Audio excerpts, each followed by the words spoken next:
గత్తర గత్తర అంతా మీరంతా చూశారు.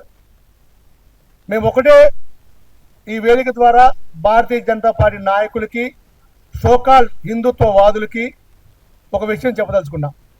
ముఖ్యంగా మిత్రులారా, మా ప్రీతమ నాయకుడు తెలంగాణ రాష్ట్ర ముఖ్యమంత్రి రేవంత్ రెడ్డి గారు మాట్లాడిన మాటల్లో ఎక్కడ తప్పు ఉంది? ఎక్కడ హిందూ దేవుళ్ళని కించపరిచాడు? హిందూ దేవుళ్ళ గురించి ఏం తప్పు మాట్లాడాడు? ఎందుకు వీళ్ళందరూ ప్రజలు తప్పుదో పట్టించి వీళ్ళ జీవితకాలం మొత్తం కూడా హిందూ మతాన్ని, హిందూ ధర్మాన్ని రాజకీయాలకు వాడుకునే పనిలోనే ఉన్నారు. అప్పటికి ఇప్పటికి ఎప్పటికీ వీళ్ళ బతుకులింటి వీళ్ళు మారరు ఈ బీజేపీ వాళ్ళు. నేను ముఖ్యంగా ఒకటే చెప్పదలుచుకున్నాం. ఈ దేశంలో భిన్న జాతులు, భిన్న కులాలు, భిన్న మతాలు ఉన్న ఈ భారతదేశంలో అసలు మన జీవన విధానమే భిన్నత్వంలో ఏకత్వం. కాంగ్రెస్ పార్టీ డిఎన్ఏనే భిన్నత్వంలో ఏకత్వం. కాంగ్రెస్ పార్టీ ఏ రోజు కూడా ఈ దేశంలో ఉన్న ప్రజలందరినీ సమానంతో, సర్వం సమానం, అందరం ఒకటే, భిన్నత్వంలో ఏకత్వాన్ని ఎతుకుతూ ఆ డిఎన్ఏలో పుట్టిందే కాంగ్రెస్ పార్టీ. మా ప్రీతమ నాయకుడు రేవంత్ రెడ్డి గారు ఆ వేదిక మీద ఏం చెప్పదలుచుకున్నారు? ఆయన చాలా స్పష్టంగా ఈ దేశంలో కాంగ్రెస్ పార్టీ 140 సంవత్సరాల నుంచి ఈ దేశంలో పుట్టింది, సుదీర్ఘకాలం పరిపాలించింది. కాంగ్రెస్ పార్టీ డిఎన్ఏలో హిందుత్వంతో పాటు భారత ప్రజల డిఎన్ఏనే ఉంది కాంగ్రెస్ పార్టీని.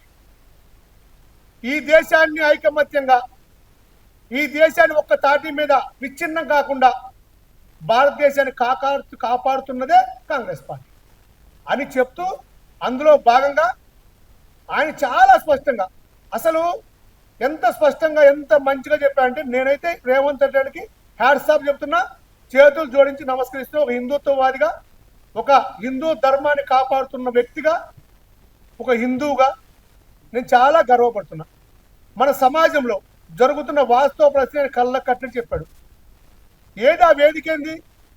తెలంగాణ రాష్ట్రంలో నూతనంగా నియమించబడిన జిల్లా పార్టీ అధ్యక్షులకి దిశానిర్దేశం చేస్తూ, అందులో భాగంగా ప్రాక్టికల్గా, చాలా ప్రాక్టికల్గా మనము ఏకాభిప్రాయం సాధించాలి, మీరు ప్రజల్లో ఉండాలి, దానికి ఉదాహరణే మన మతం, మన ధర్మం, మన హిందూ జీవన విధానం.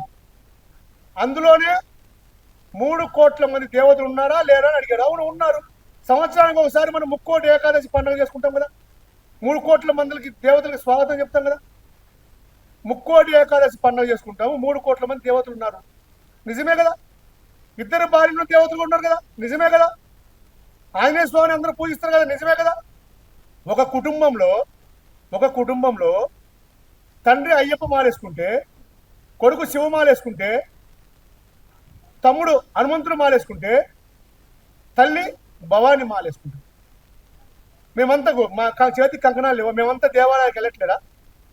కరుడు కట్టిన హిందుత్వవాది రేవంత్ రెడ్డి గారు. అంటే బీజేపీ వాళ్ళకి ఏంటంటే, వాళ్ళు రేవంత్ రెడ్డి గారు చెప్పిన దాంట్లో పాజిటివ్ తీసుకోకుండా దాన్ని కట్ పీసులు చేసి, దాన్ని ముక్కలు చేసి, ప్రజల మనసుల్లో చెడు భావాన్ని నింపి రెచ్చగొట్టి మరొకసారి రాజకీయ లబ్ధి పొందుదామని ప్రయత్నం తప్ప వారి ప్రయత్నం వృధా ప్రయాస. కొంతమంది సన్నాసులు మాట్లాడుతున్నారు క్షమాపణ చెప్పాలని, కొంతమంది దిష్టి బొమ్మలు దగ్ధం చేస్తున్నారు, హిందుత్వ ద్రోహి అంటున్నారు. అరే సన్నాసులారా, మీకు తెలివి ఉందా తెలివి లేదా? మీరు మాట్లాడే మాటలేమైనా అర్థం ఉందా? మీరు అసలు ఏం మాట్లాడుతున్నారు? రేవంత్ రెడ్డి గారు ఏం మాట్లాడాడు? సమాజంలో జరుగుతుంది, సమాజంలో మనం జీవిస్తున్న విధానంలో మాట్లాడు. ఇంకా ప్రాక్టికల్గా ఒక ఉదాహరణ చెప్పాడు. నేను పిసిసి అధ్యక్షుడు అయినప్పుడు అని రేవంత్ రెడ్డి గారు ఉదాహరిస్తూ, ఆ రోజు నన్ను అందరూ వ్యతిరేకించారు, నేను అందరిని వెళ్ళి చేతులు జోడించి సహకరించమని కోరాను.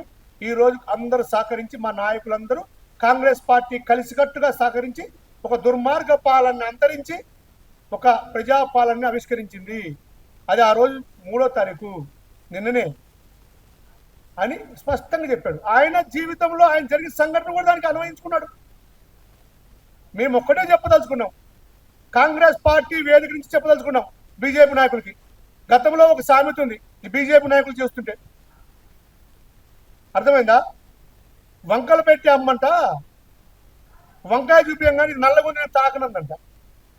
ఇంకొక వంకలు పెట్టి అమ్మ వచ్చి చింతకాయలు చూసి వంకటెక్కడ చింతకాయలు నేను పట్టుకోందంట. మీకు వంక దొరకాలి, మీకు ఏదో ఒకటి దొరకాలి. దాన్ని ఒక వెపన్ లాగా వాడుకుంటారంట బీజేపీ వాళ్ళు. మీ బొంద వాడుకుంటారు వెపన్ లాగా. ఏం వాడుకుంటారు వెపన్ లాగా?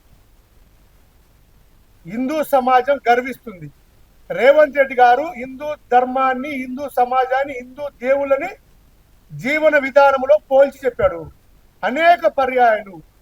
మీ మాతృ సంస్థ ఆర్ఎస్ఎస్ ఎన్నిసార్లు చెప్పిందండి? ఏమని చెప్పారు వాళ్ళు? ఆర్ఎస్ఎస్ వాళ్ళు ఎన్నిసార్లు హిందూకు నిర్వచనం చెప్పారు? హిందూ అనేది మతం కాదు, హిందూయిజం అనేది ఒక జీవన విధానం.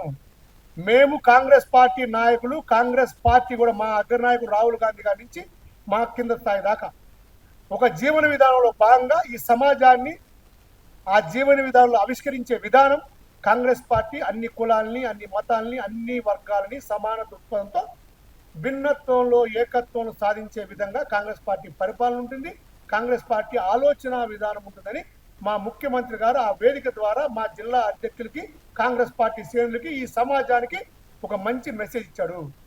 Subscribe us and press the bell icon for more interesting updates.